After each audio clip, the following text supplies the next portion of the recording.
Today marks the start of vacation season, but before you pack up, load up, and gas up the car, you need to make sure your home is secured. An empty home is prime picking for burglars.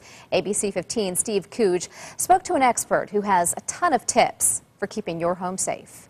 Take one of these out. For Tori Skinner, the security of his home is very important. There's nothing more important than my wife and children, so it's just make my house safer. That is why he called John Esposito. He's a crime prevention specialist with First Impression Security Doors. Well, it's not the door that fails. Most of the time, it's the small strike down here. Today, John is giving Tori some tips on how to make his home a little more secure. This part is a 3-inch. You want this to go all the way into just the framing and all the way into the actual framing of the home. That tiny screw helps keep crooks from kicking down your door. John has a few other safety tips too. Make sure that you're at least 6 inches below the window line, because landscaping that goes against the window is a definite advantage for the criminal. John says making sure your outside lights are working should be a top concern. Motion sensor lights are a definite plus.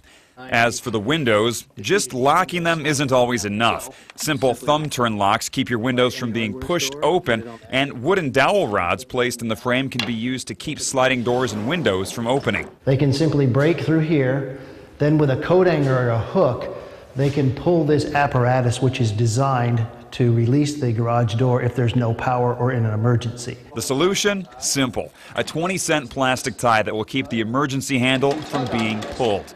John's most important piece of advice, though, is be prepared. If you think you're going to leave your home and not be a victim of crime, that's not a very smart thing to do, because most people think it's going to happen to somebody else. I'm Steve Kuj, ABC 15.